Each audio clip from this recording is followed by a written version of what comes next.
Me llamo Carlos Laredo.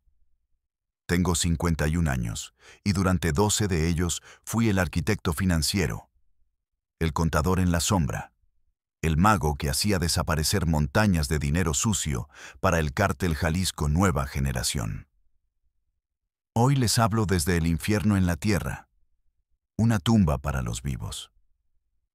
La prisión de máxima seguridad ADX Florence, en el desierto helado de Colorado, Estados Unidos. Mi celda es una caja de concreto pulido de 2 por 3 metros.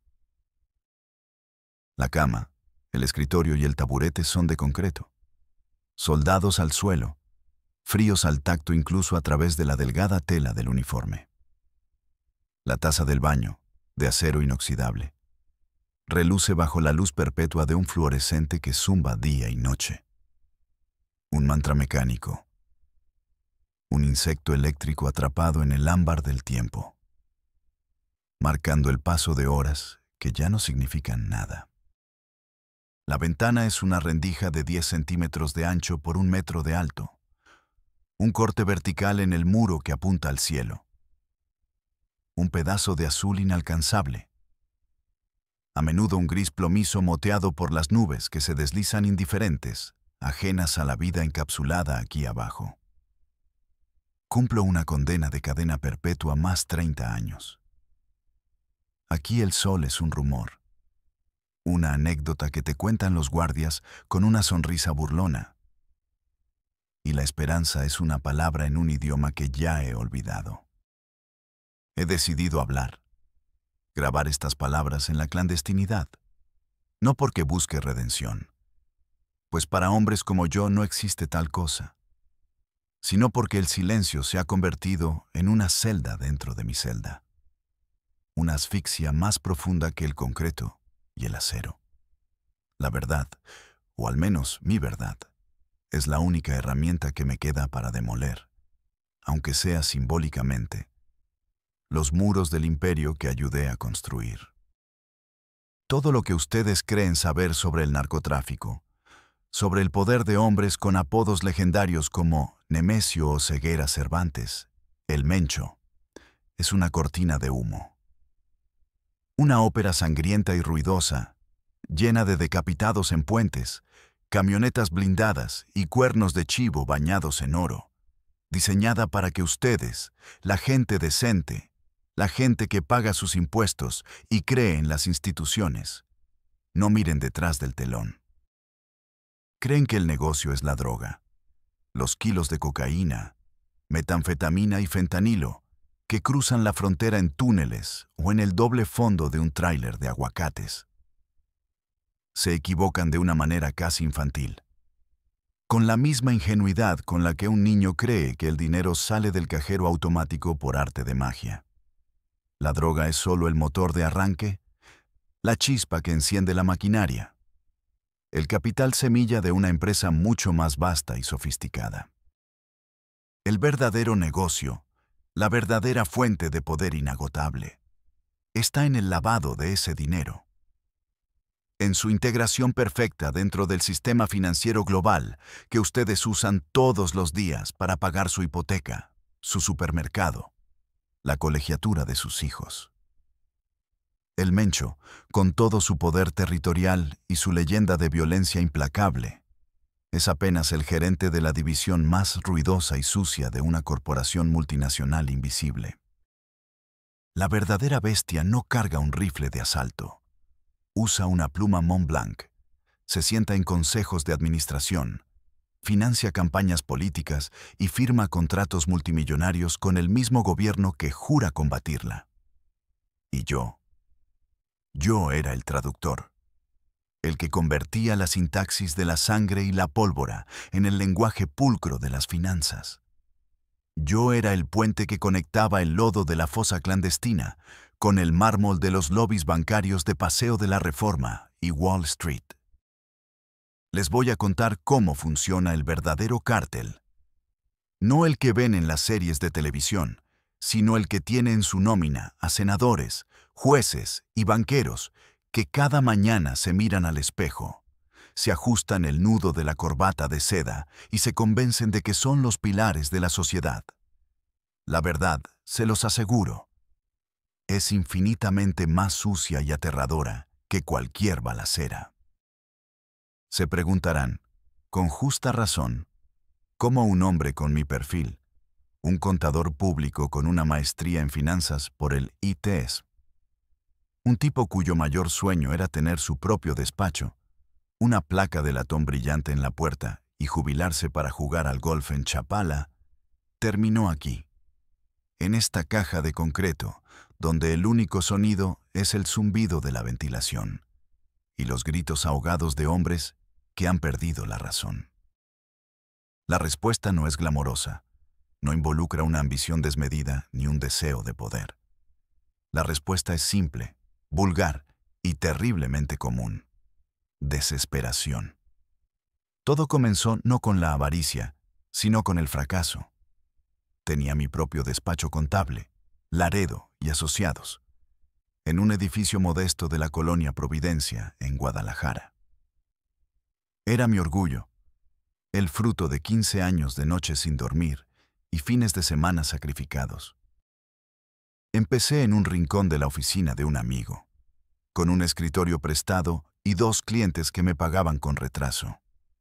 Para mis 39 años, había construido un pequeño reino. Un equipo de 7 personas, una cartera de clientes respetable de pequeñas y medianas empresas, una esposa, Sofía, a la que amaba con la tranquila certeza de los años compartidos, y 2 hijos, Elena y Mateo, que eran el centro de mi universo. Vivíamos en una casa con un pequeño jardín en una colonia de clase media. El pasto siempre necesitaba un corte, la cerca una mano de pintura, y la hipoteca nos asfixiaba un poco cada mes.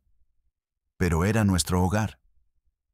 Mi vida era un monumento a la clase media mexicana, precaria, trabajadora y decentemente aburrida.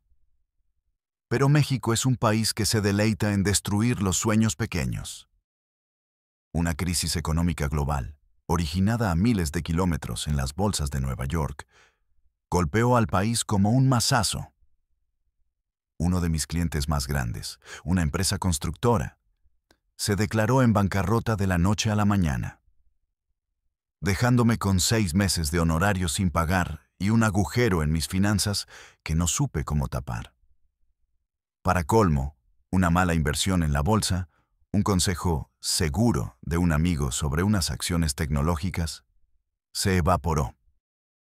De pronto, las deudas se convirtieron en un monstruo con 1000 cabezas que me devoraba en la oscuridad de mi insomnio.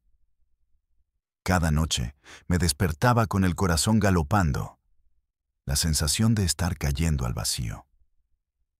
El banco empezó a llamar, primero con una amabilidad artificial, luego con una impaciencia apenas disimulada, finalmente con amenazas frías y burocráticas recitadas por una voz sin rostro. La palabra embargo empezó a aparecer en las cartas con membrete oficial, impresa en una tinta que parecía más oscura que las demás. Y entonces, cuando creía que ya había tocado fondo, el universo decidió demostrarme que el fondo siempre puede ser más profundo.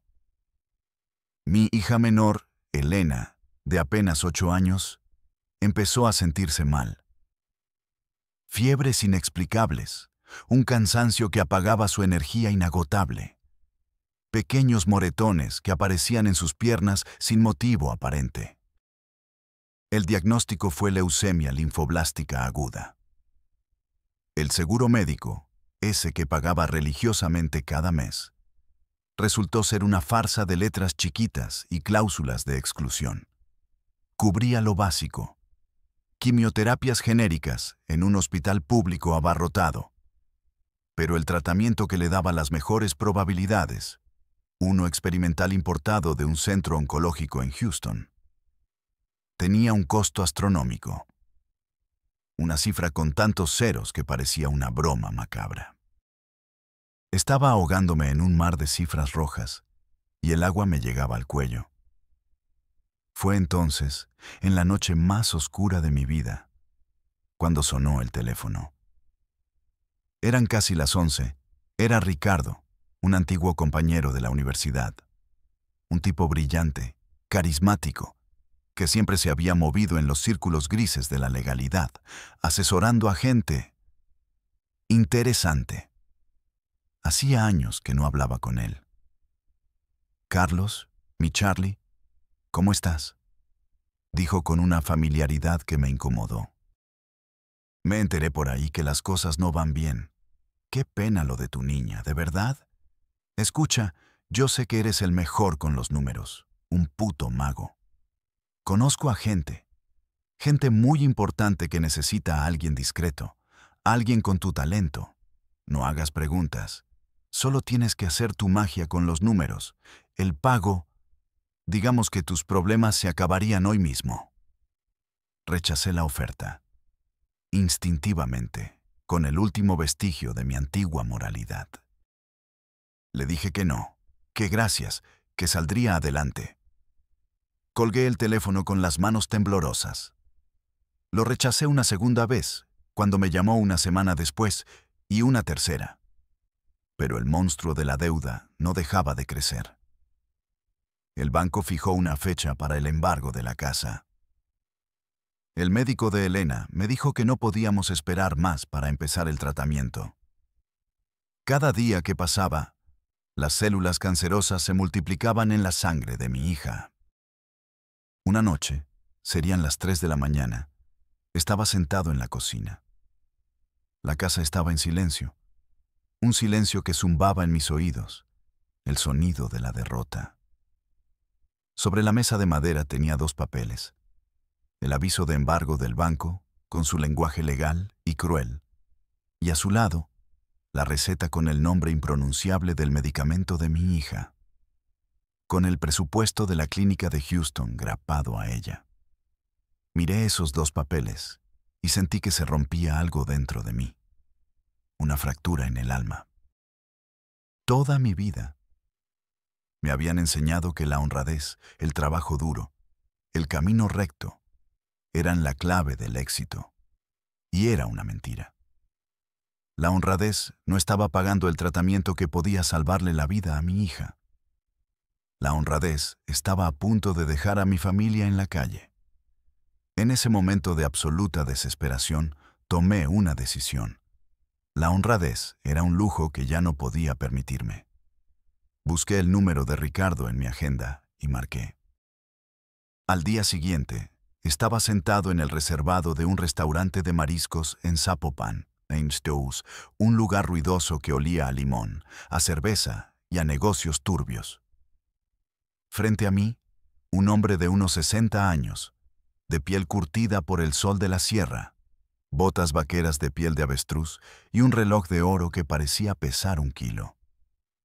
Le decían el tío. No me pidió que matara a nadie. No me pidió que transportara 1 gramo de droga. Simplemente deslizó una laptop sobre la mesa junto a una pila de estados de cuenta de diversas empresas. «Limpia esto», me dijo con una voz rasposa, como de lija.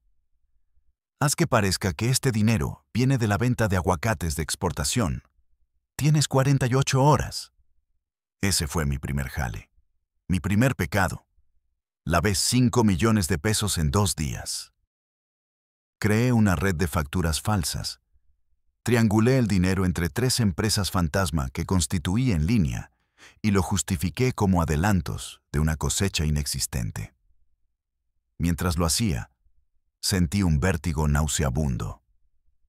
Una mezcla de terror absoluto y un poder embriagador que nunca antes había experimentado. Con el dinero que me pagaron, una fracción de lo que había lavado, pagué el inicio del tratamiento de Elena y negocié un acuerdo con el banco. Pensé, con una ingenuidad que hoy me da lástima, que sería solo esa vez. Que una vez resuelta la emergencia, podría volver a mi vida de honradez precaria. Qué estúpido fui. Una vez que entras, una vez que saben lo que eres capaz de hacer, ya eres de ellos. Ya no hay salida. te conviertes en un activo demasiado valioso, en una pieza de su maquinaria que no pueden permitirse perder. Parte principal. Crónica de ascenso y caída. Episodio 1. Bautismo de fuego. Mi bautismo de fuego. La prueba que me graduaría de colaborador ocasional a miembro de pleno derecho de la organización no fue con una pistola, sino con una transferencia bancaria internacional. El tío había quedado impresionado con mi primer trabajo, no solo por el resultado, sino por la velocidad y la elegancia conceptual de la estructura que monté. Pero aquello, me di cuenta pronto, había sido solo un examen de admisión. La verdadera prueba llegó un mes después. Dos hombres corpulentos, vestidos con ropa de marca pero con la mirada dura de matones, me recogieron en una esquina cerca de mi oficina. No dijeron nada. Solo me indicaron con un gesto de la cabeza que subiera a la parte trasera de una Suburban con los cristales tan tintados que parecían de obsidiana. El interior olía a cuero nuevo, a ambientador de pino y, debajo de todo eso, a un vago olor metálico, como a sangre vieja. Me pusieron una capucha de tela áspera sobre la cabeza, que olía a sudor rancio y a miedo. El viaje duró una media hora, durante la cual mi imaginación desbocada me mostró todos los finales posibles, ninguno bueno. El silencio en el vehículo era absoluto, solo roto por el suave zumbido del motor y el crepitar de una radio mal sintonizada en una frecuencia que parecía muerta. Cada bache en el camino era un salto en mi estómago. Cada frenada, la premonición del fin. Sentía el sudor pegándome la camisa a la espalda. El vehículo se detuvo.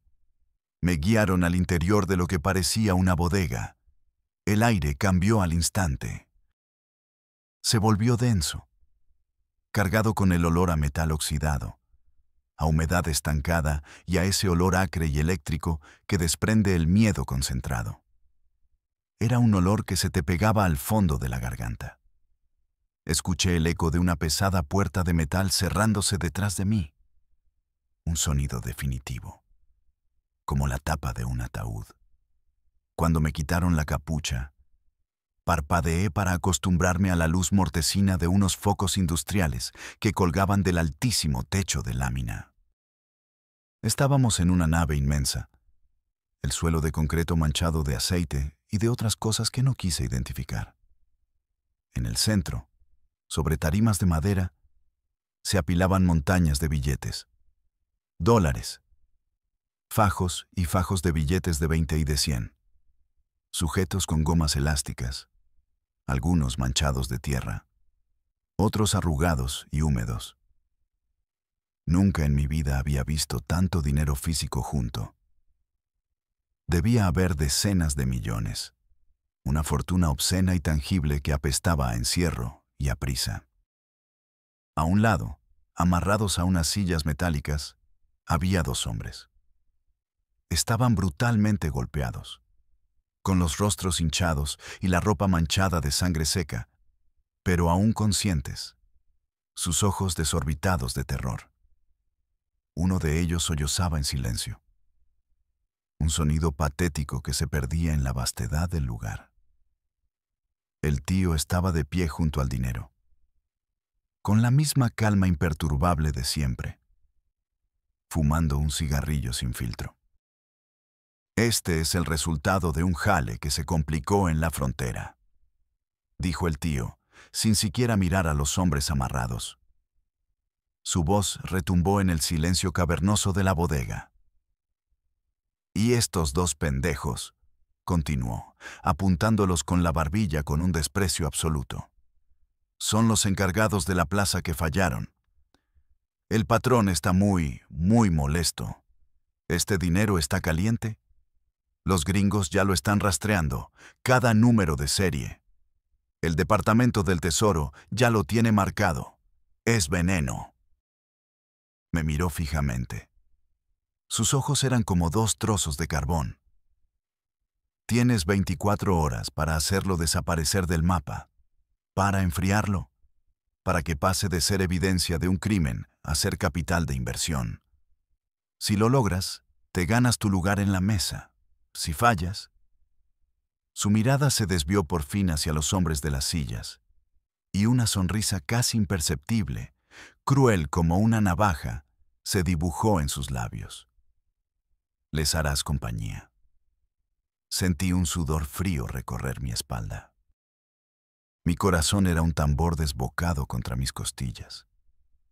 A mi lado, un joven sicario, no tendría más de 20 años, me observaba con la mirada vacía y muerta de un tiburón. No parpadeaba. Su mano derecha nunca se alejaba de la pistola que llevaba fajada en la cintura del pantalón. Era mi guardián, mi asistente y mi verdugo potencial, todo en uno. «Este es el chacal», dijo el tío señalando al muchacho. «No habla mucho, pero es muy eficiente. Te traerá lo que necesites, café, agua, lo que sea. No te le despegues». Me entregaron 3 teléfonos satelitales, una laptop encriptada de grado militar y una memoria USB con una lista de contactos y números de cuenta en paraísos fiscales. Era una misión suicida. El dinero físico, una cantidad tan ingente, tenía que ser depositado en docenas, cientos de cuentas pequeñas, a través de una red de pitufos. Gente común que deposita cantidades por debajo del umbral de los $10,000 para no activar las alarmas. Y al mismo tiempo, tenía que crear una narrativa legal y coherente para justificar esos ingresos. Las siguientes 24 horas fueron un descenso a una locura alimentada por café negro y pánico puro. Monté, desde cero, una operación de importación y exportación de chatarra electrónica desde Shenzhen, China. Creé órdenes de compra falsas, facturas pro forma, registros de aduana, manifiestos de carga, pólizas de seguro. Todo digital, todo impecable, todo una absoluta mentira. Mientras una legión de pitufos coordinada por el tío depositaba el efectivo en bancos de todo el país, yo movía los fondos digitalmente. Primero a Hong Kong, luego a Chipre. Y de ahí lo atomizaba en una docena de sociedades anónimas en Panamá y las Islas Caimán. Cada clic del ratón, cada transferencia confirmada, era un latido acelerado de mi corazón. El chacal nunca se movió de mi lado. No dijo una sola palabra. Solo observaba la pantalla, como si entendiera el flujo de capitales. En un momento, dejé caer un bolígrafo, y él lo recogió con una rapidez y una fluidez felinas que me helaron la sangre. Su presencia era un recordatorio constante de lo que estaba en juego. Podía sentir el calor de su cuerpo cerca del mío, el olor a tabaco barato en su ropa. Una vez, nuestros ojos se encontraron. No había nada en ellos, ni odio, ni curiosidad. Solo un vacío profesional. Me pregunté qué pensaba, si es que pensaba algo más allá de la próxima orden que recibiría. Pasaron las horas. La tensión en el aire era tan espesa que casi se podía cortar. Los hombres amarrados a veces gemían, a veces rezaban en voz baja. Yo intentaba no mirarlos, concentrarme en la pantalla, en los números, en el laberinto digital que estaba construyendo. Pero sus sonidos eran un recordatorio constante de mi propia mortalidad. Si fallo, seré yo el que esté en esa silla. La idea era un latigazo que me mantenía despierto, enfocado. Cuando el último dólar aterrizó en una cuenta segura, habían pasado 23 horas y 10 minutos. Estaba temblando, exhausto, con los ojos ardiendo por la falta de sueño y la tensión. Mi espalda era un nudo de dolor. El tío, que había estado observando desde la distancia, se acercó y revisó el rastro digital en su propio dispositivo. Asintió lentamente, con una expresión de genuina admiración. Eres un puto artista, contador, dijo. Luego, se dio la vuelta y le hizo una seña casi imperceptible al chacal. El muchacho sacó su arma con una calma mecánica, escalofriante, y les disparó a los 2 hombres amarrados en la cabeza.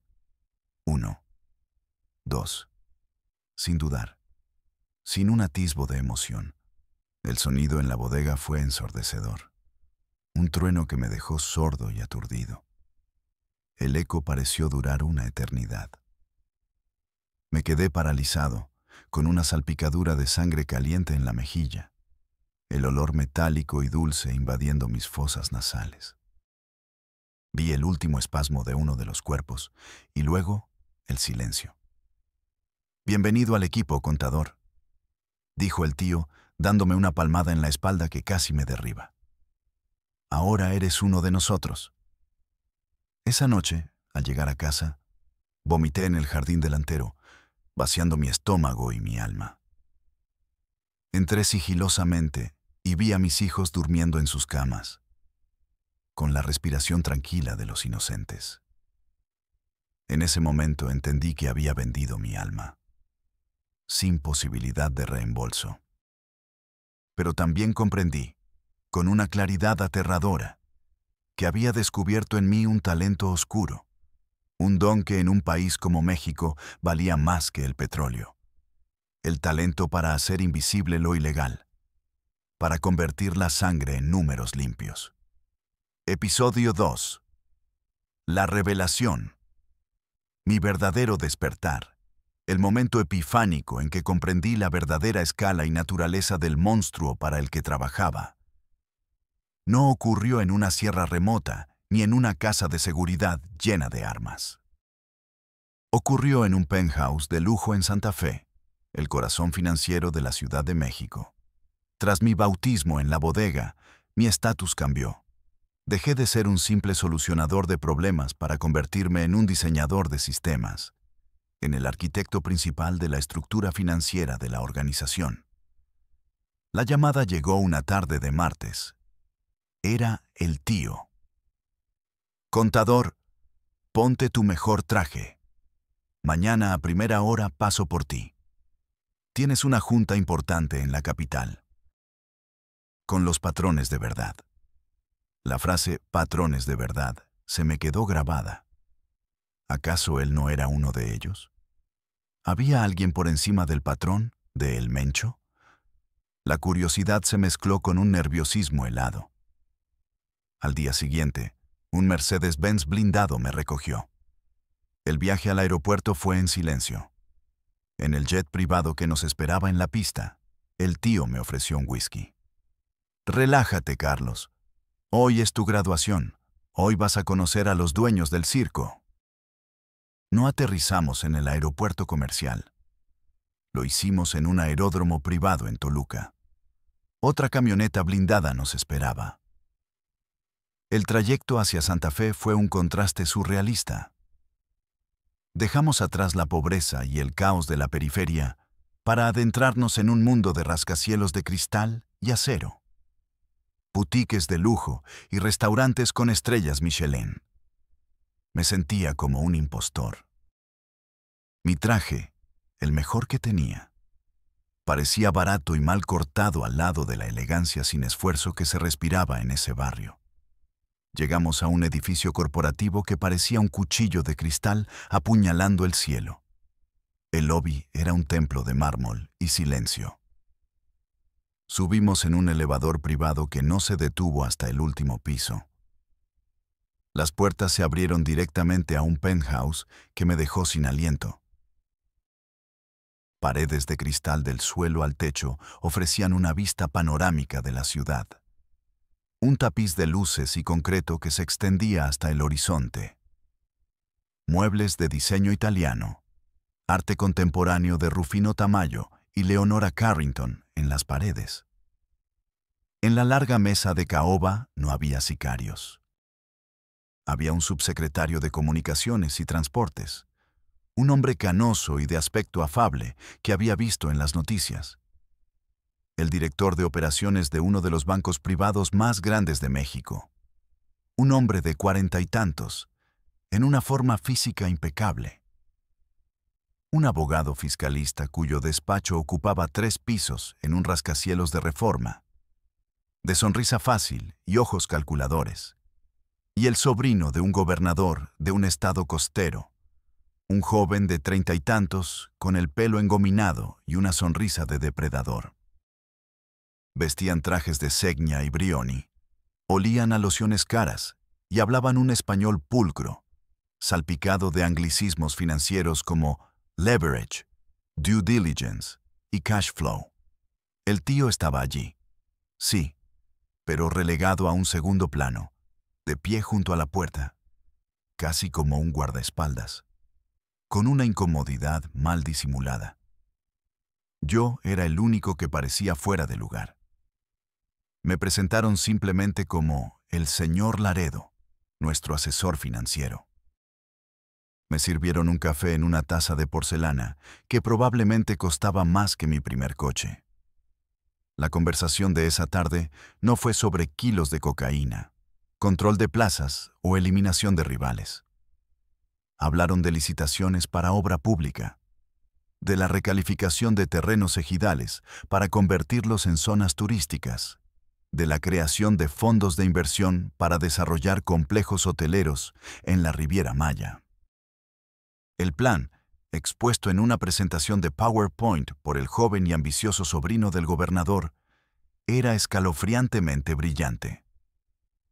El cártel, a través de la compleja red de empresas fantasma que yo había diseñado y perfeccionado, ganaría contratos gubernamentales para construir autopistas, hospitales, presas y puertos. Los presupuestos, por supuesto, se inflarían en un 300 o 400%. El dinero del gobierno, el dinero de los impuestos de la gente, se usaría para pagar las obras, a menudo con materiales de ínfima calidad, y el excedente, que ascendería a cientos de millones de dólares, se blanquearía en el proceso, saliendo del erario público y entrando en nuestras arcas como ganancias legítimas de nuestras empresas constructoras. El político en la mesa garantizaba la asignación de los contratos sin concurso o con concursos amañados. El banquero facilitaba los créditos puente y aseguraba que las transferencias millonarias no levantaran sospechas en la unidad de inteligencia financiera. El abogado creaba los fideicomisos y las cláusulas legales para blindar toda la operación contra cualquier auditoría futura. Y yo era el maestro de ceremonias de toda la farsa.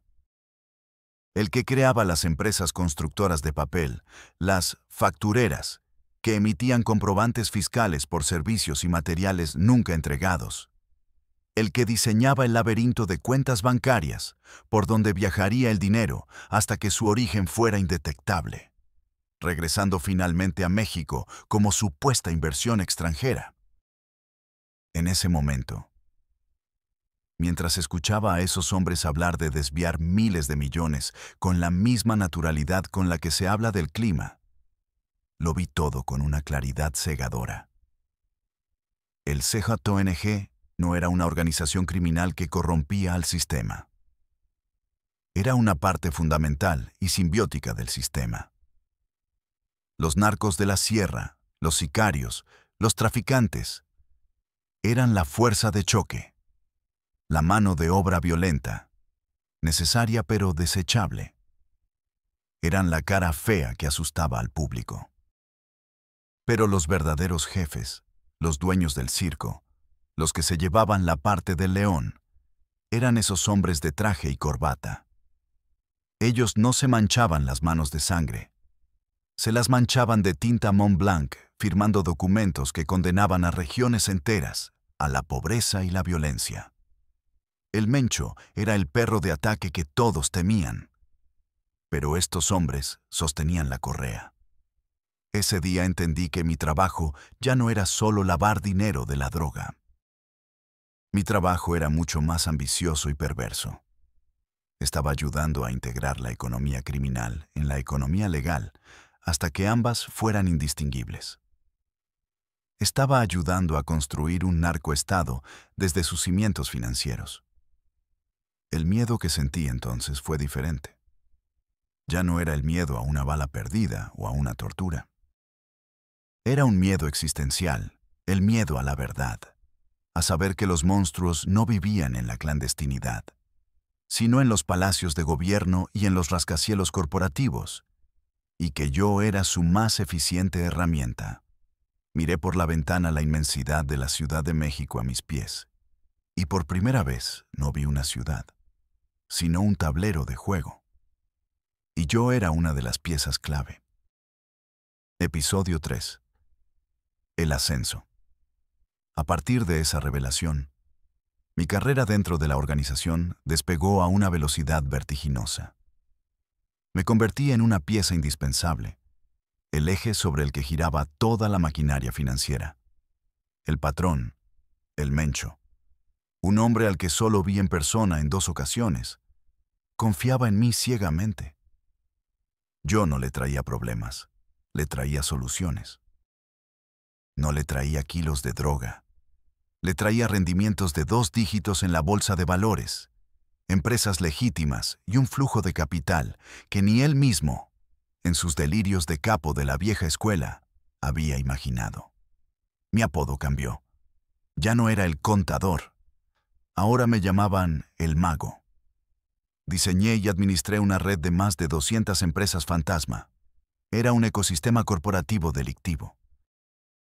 Teníamos constructoras, empresas de agronegocios, cadenas de gasolineras, clínicas de belleza y spas de lujo, desarrolladoras de software en Guadalajara e incluso una productora de cine.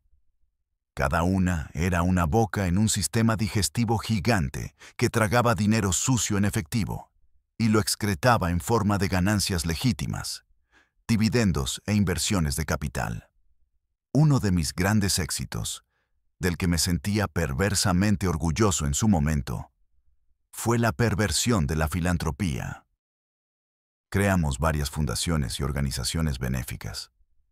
La más exitosa fue Sonrisas del Mañana, supuestamente dedicada a ayudar a niños con cáncer, una ironía tan cruel que solo un psicópata podría haberla concebido. La idea era mía. Me di cuenta de que la caridad era el disfraz perfecto. Generaba buena voluntad pública, ofrecía enormes beneficios fiscales y, lo más importante, nadie se atrevía a auditar a fondo a una organización que ayudaba a niños enfermos. El clímax de esta operación era nuestra gala anual en el Hotel St. Regis de la Ciudad de México. Recuerdo una en particular. El salón estaba lleno a reventar. Políticos, empresarios, celebridades de telenovela, todos vestidos de gala, bebiendo champán y sonriendo para las cámaras de las revistas de sociales. Yo estaba allí, en una mesa cerca del escenario, observando mi creación. La mecánica era una obra de arte. Durante el día, nuestros equipos recogían millones de dólares en efectivo de las casas de seguridad. Por la noche, durante la gala, organizábamos una subasta silenciosa y una recaudación. Mientras la gente pujaba por relojes de lujo donados o viajes exóticos, nuestros hombres introducían el efectivo en las urnas de donación. Luego, al final de la noche, anunciábamos una cifra de recaudación récord. Una cantidad asombrosa. El público aplaudía, conmovido por la generosidad de la sociedad mexicana. Los periódicos del día siguiente publicarían titulares elogiosos. Lo que nadie sabía era que el 80% de ese dinero recaudado era dinero del narco. Al día siguiente, lo depositábamos en la cuenta bancaria de la fundación. Desde allí, el lavado final era sencillo. Emitíamos cheques a una red de empresas proveedoras por servicios para la gala. Catering por $1 millón, seguridad por $500,000, alquiler de equipo de sonido por $700,000. Todas esas empresas proveedoras eran nuestras. empresas fantasma que yo había creado. El dinero salía de la fundación y entraba en nuestras cuentas, ya limpio, justificado con facturas impecables. Un porcentaje mínimo, quizá un 5%, se usaba realmente para comprar medicamentos o equipar un ala de un hospital público. Era suficiente para mantener la fachada, para tomarse la foto con los niños enfermos y recibir premios de responsabilidad social corporativa. Esa noche en la gala, recuerdo una conversación. Se me acercó un conocido industrial del acero, un hombre que aparecía en las listas de los más ricos de México. «Felicidades, Laredo», me dijo, dándome una palmada en la espalda. Lo que hacen con esta fundación es admirable, realmente admirable. A veces uno pierde la fe en este país, pero gente como ustedes la restaura. Hacemos lo que podemos, ingeniero, respondí, con la sonrisa más cínica que pude componer. Todo sea por los niños. Él asintió conmovido. Yo sentí un hielo en el estómago. Estaba lavando dinero manchado de sangre y recibiendo aplausos por ello. Estaba usando la enfermedad de mi propia hija, la tragedia que me había empujado a este mundo, como un modelo de negocio. Era la definición de la perversión. Episodio 4. La culminación. Pero la culminación de mi trabajo, la operación más compleja, peligrosa y que me empujó al límite de mi cordura, fue el rescate de una empresa constructora al borde de la quiebra que tenía asignado un tramo crucial de la autopista del Pacífico. El proyecto estaba paralizado por la corrupción del gobierno anterior y la mala gestión. El nuevo gobierno, con nuestros socios políticos en posiciones clave, necesitaba desesperadamente un éxito que presumir. Nos ofrecieron el negocio en bandeja de plata. Compramos la empresa por una miseria a través de un prestanombres. Inmediatamente, el gobierno le reasignó el contrato y liberó fondos millonarios. El problema era que un ejército de auditores federales, herencia de la administración pasada y encabezados por un hombre notoriamente incorruptible, estaba encima del proyecto. Mi misión era doble: ocultar el desfalco original y al mismo tiempo desviar una buena parte de los nuevos fondos sin que nadie se diera cuenta. Fue una obra de ingeniería financiera infernal. Creé una red de más de 30 subcontratistas, todos ellos empresas de nuestra propiedad, registradas en diferentes estados. La constructora principal les pagaba por el alquiler de maquinaria pesada, por toneladas de asfalto, por estudios geotécnicos. Las facturas eran perfectas, los pagos se realizaban puntualmente. Pero la maquinaria era chatarra repintada que apenas funcionaba. El asfalto era de la peor calidad y se usaba en una capa mucho más delgada de lo especificado. Y los estudios eran copiados de otros proyectos. El dinero se movía en una cascada de una empresa a otra, cada una quedándose con una parte y emitiendo una nueva factura, hasta que el rastro se perdía y el capital terminaba en nuestras arcas en el extranjero. Durante 6 meses viví en un estado de paranoia constante. Dormía 4 horas al día, con la laptop bajo la almohada. Tenía pesadillas con hojas de cálculo y auditores con cara de calavera. Un error, un solo número fuera de lugar, un centavo sin justificar, y todo el castillo de naipes se derrumbaría, exponiéndonos a todos, desde el mencho hasta el secretario de Estado involucrado. La presión era física, un dolor constante en el pecho. El auditor jefe, un hombre llamado Ernesto Morales, era mi némesis. Un hombre de unos 60 años, de la vieja escuela, con gafas gruesas y trajes grises gastados. Era meticuloso, obstinado e inmune a los sobornos que le ofrecimos sutilmente. Tuve varias reuniones con él en una oficina de campo prefabricada, en medio del polvo y el ruido de la construcción. El aire olía a diésel y a tierra mojada. Señor Laredo, me dijo en una ocasión, mirando una pila de facturas. No me cuadra. Están alquilando 200 excavadoras a una empresa de Yucatán. ¿Sabe lo que cuesta transportar una excavadora desde Yucatán hasta Sinaloa? Es más caro que comprar una nueva aquí. Son equipos especializados, señor Morales, respondí, sintiendo un sudor frío en la nuca. Modelos específicos que solo ellos tienen. La eficiencia lo compensa. Él me miró por encima de sus gafas. Veía la sospecha en sus ojos. Sabía que él sabía que yo mentía. Y yo sabía que él sabía. Era un juego de ajedrez mortal. A mi lado, en cada reunión, estaba el jefe de los sicarios asignado a la seguridad del proyecto. Un hombretón silencioso apodado El Sombra. No decía nada. Solo observaba. Un día, después de una reunión particularmente tensa con Morales, El Sombra me encontró solo. Puso su pesada mano en mi hombro y dijo con una voz gutural: «Relájese, mago. Usted haga su magia con los números.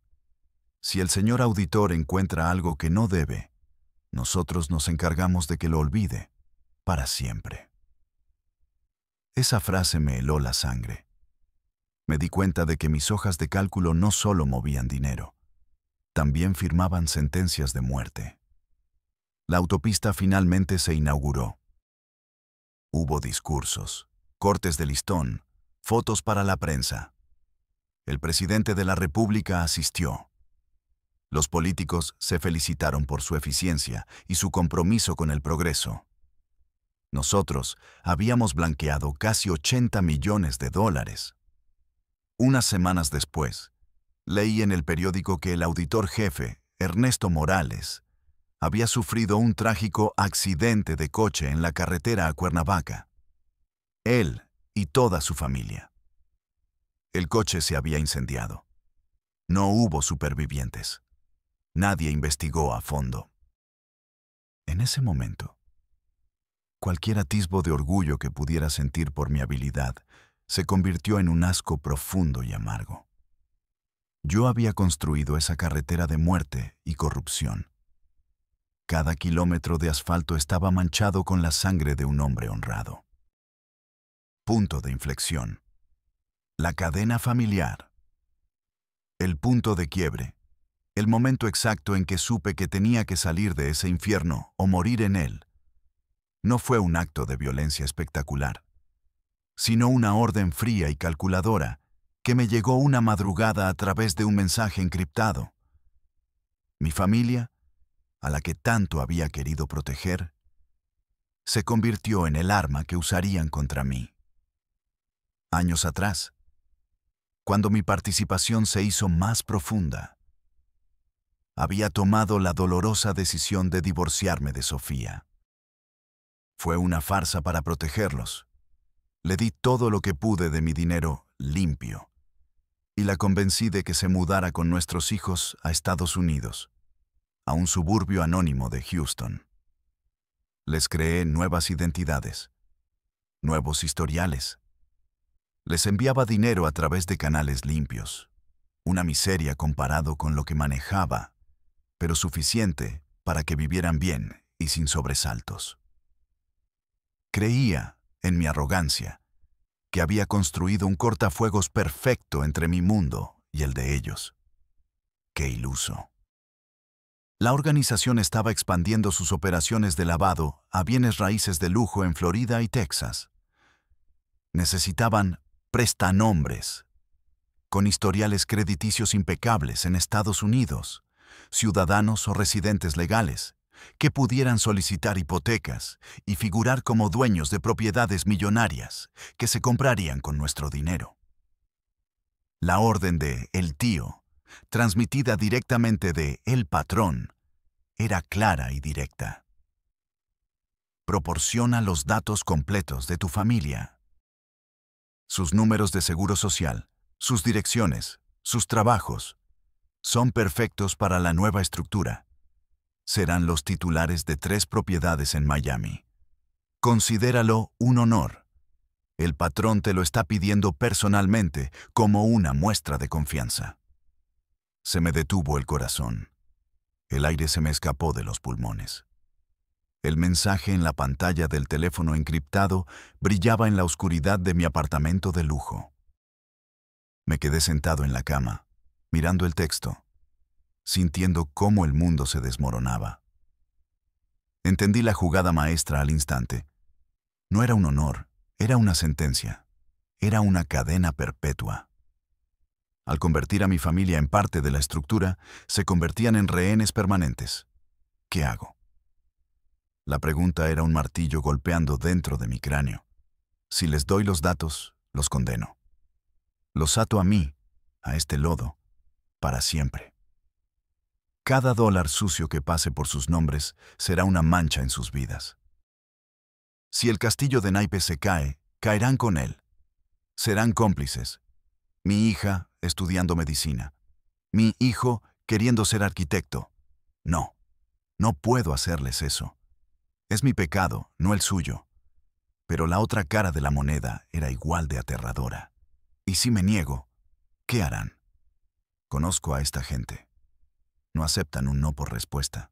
El tío lo dejó claro. Los encontrarán de todos modos, y si los encuentran ellos, serán menos cuidadosos. ¿Es una amenaza? ¿Una amenaza contra ellos? Sí, claro que sí. Los usarán como palanca, como seguro contra mí. Me convertirán en su esclavo perfecto, atado no por miedo a mi propia muerte, sino a la de ellos.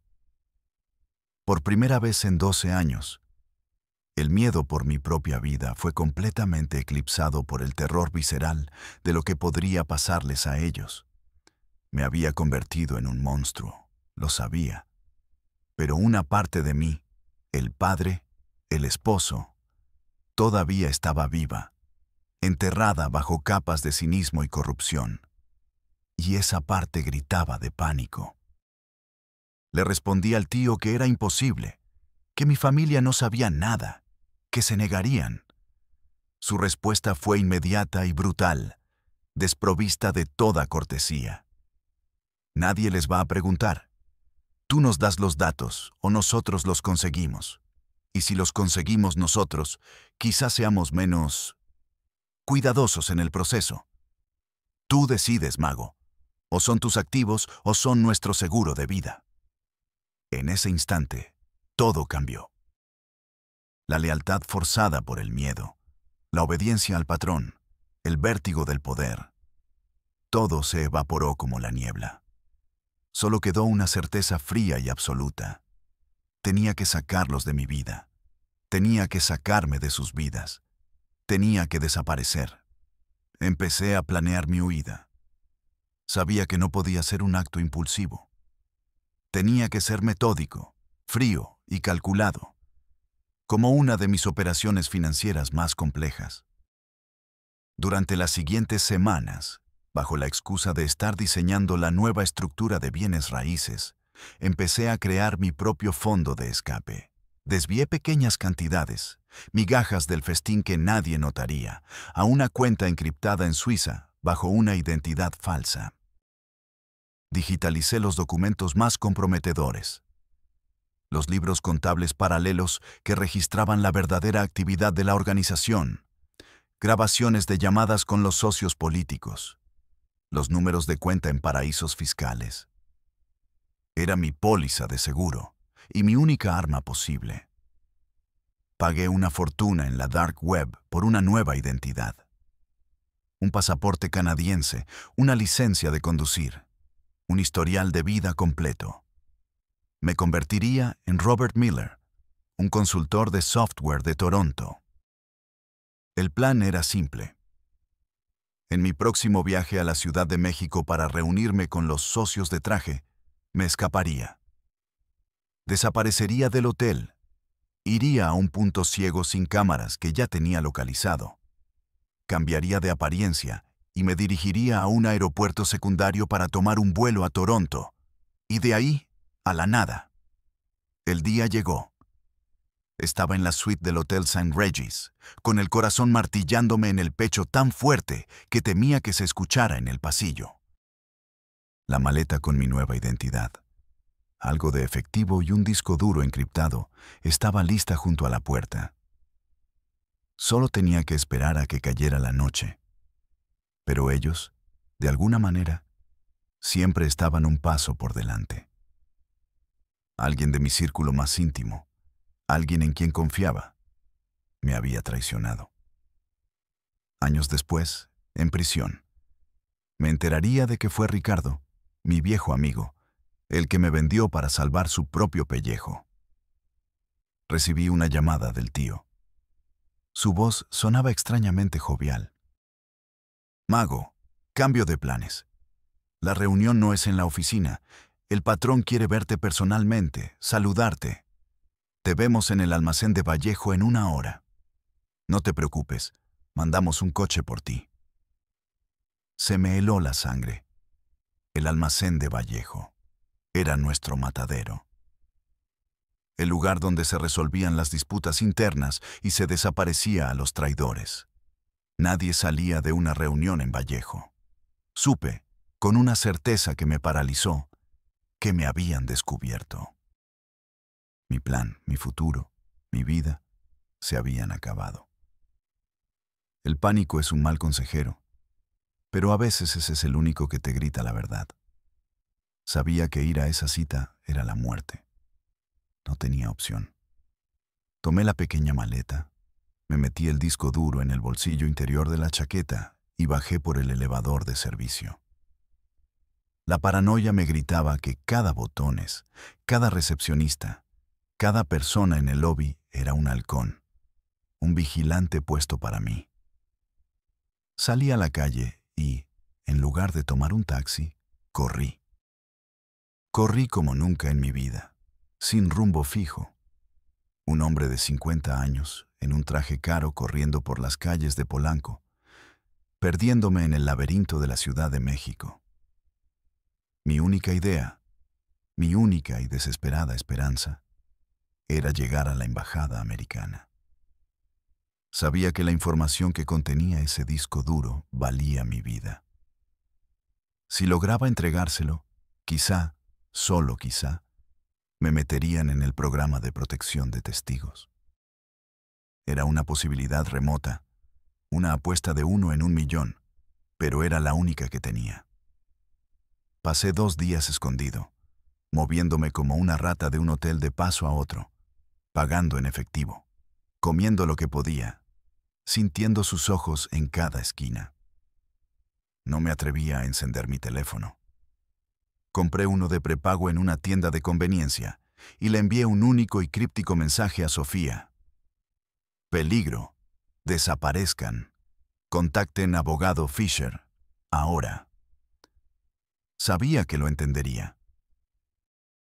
Era nuestro código de emergencia. Finalmente, reuní el valor que me quedaba. La embajada estaba a unas 20 cuadras de mi último escondite. Decidí ir de madrugada, cuando las calles estuvieran más vacías. Caminé pegado a las paredes, con la capucha de una sudadera que había comprado puesta, sintiendo el peso del disco duro en mi bolsillo como si fuera un ancla arrastrándome al infierno. Estaba a solo 3 calles. Ya podía ver las luces de la fortaleza que es la embajada. Cuando una camioneta Suburban negra sin placas me cerró el paso, subiéndose a la acera. 2 hombres armados hasta los dientes, con equipo táctico y chalecos antibalas, bajaron a toda prisa. No eran sicarios del cártel. Su disciplina era militar. «Carlos Laredo, estás detenido», dijo uno de ellos con voz de mando. Por un segundo, un absurdo y estúpido segundo, sentí alivio. Era el gobierno. Estaba a salvo del cártel. Qué equivocado estaba. No me leyeron mis derechos. No me llevaron a una fiscalía ni a ninguna instalación oficial. Me encapucharon y me llevaron a una casa de seguridad de la propia Policía Federal en el sur de la ciudad. Allí, en una habitación desnuda con una sola silla, me encontré de nuevo con el tío. Estaba sentado, tranquilo, casi con una expresión de decepción paternal. «Pensé que eras más inteligente, mago», dijo, negando lentamente con la cabeza. «¿De verdad creíste que podías correr? ¿Creíste que esta ciudad no era nuestra? ¿Que el gobierno no era nuestro?» Me explicó la situación con una calma que me aterrorizó más que cualquier grito. El cártel no me iba a matar. Era demasiado arriesgado. Generaría preguntas, una investigación. En cambio, habían hecho un trato, una obra maestra de la estrategia. Me entregarían a los americanos, pero no como un testigo colaborador arrepentido. Me entregarían como uno de los principales capos de la organización, como el cerebro financiero de todo, cargándome con los crímenes de todos los demás. Me sacrificarían para proteger a los verdaderos jefes, a los socios de traje y corbata, a los políticos en el poder. Era la jugada perfecta. Me convertían en el chivo expiatorio ideal. Una vez aislado en una prisión gringa, mi credibilidad sería nula. Cualquier cosa que dijera sería desestimada como el rencor de un narco condenado. Ellos se quedaban con el dinero, con el poder y con la fachada de legitimidad limpia. Me quitaron el disco duro. Esto nos servirá para negociar con los gringos y demostrar nuestra cooperación, dijo el tío, sonriendo. Gracias por organizarlo todo tan bien. Eres un genio hasta para cavar tu propia tumba. Me tuvieron retenido una semana. Luego, en una operación de cara a los medios, perfectamente coordinada, simularon un enfrentamiento y una captura heroica en un operativo conjunto. Fui entregado a agentes de la DEA en el aeropuerto de Toluca. Me subieron a un avión del gobierno estadounidense y, mientras México desaparecía bajo las nubes, entendí la verdadera y cruel naturaleza de mi condena. No era solo la pérdida de mi libertad. Era la aniquilación de mi verdad, la destrucción de mi voz. Y aquí estoy, en esta caja de concreto a miles de kilómetros de mi hogar. Mi vida, tal como la conocía, ha terminado. Los hombres para los que trabajé, los políticos con los que me senté a la mesa a planear el saqueo de un país, siguen libres. Probablemente leyendo sobre mi captura en los periódicos, mientras beben un whisky de 18 años en sus clubes privados. Mi familia está escondida, viviendo con miedo. Gracias a mi último mensaje, espero que estén a salvo. Espero que algún día puedan perdonarme. ¿Por qué hablo ahora? ¿Por qué cuento todo esto a un vacío? A una grabadora que un abogado simpatizante, el único que cree que hay algo de verdad en mi historia, ha conseguido introducir aquí. No es por redención.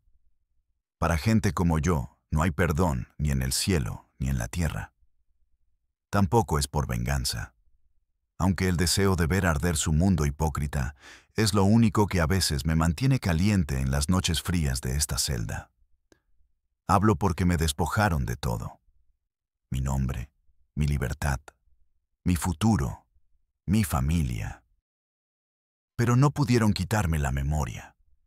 Y en mi memoria está el plano de su imperio de podredumbre. Quizá nadie me crea. Quizá estas palabras se pierdan en el ruido o sean desestimadas como el delirio de un criminal. Pero tengo que decirlas. Tengo que dejar constancia de que los monstruos que temen, los encapuchados que aparecen en las noticias, son solo los empleados. Los verdaderos dueños del país visten de traje, dan discursos sobre el Estado de Derecho y se sientan en la primera fila en las iglesias. El sistema no está roto, no está fallando. Funciona exactamente como ellos lo diseñaron. Así que si alguna vez la vida te pone contra la pared, si la desesperación te nubla el juicio, Si el dinero fácil te susurra al oído y te muestra el camino del atajo, recuerda mi voz. Recuerda esta confesión desde el fondo del abismo. El dinero, el poder, los lujos, son un cebo.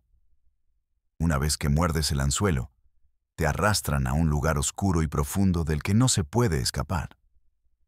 No importa cuánto dinero acumules, cuántas propiedades compres o a cuánta gente sobornes. Al final, para ellos, siempre serás una pieza desechable, un número en una hoja de cálculo. Y cuando ya no les sirvas, te borrarán. Te enviarán a una tumba o, si tienes suerte, como yo, a un lugar como este. Una caja de concreto donde la única compañía que te queda es el eco de tus propios errores. Desde aquí, desde el fin del mundo, se los digo, no hay salida.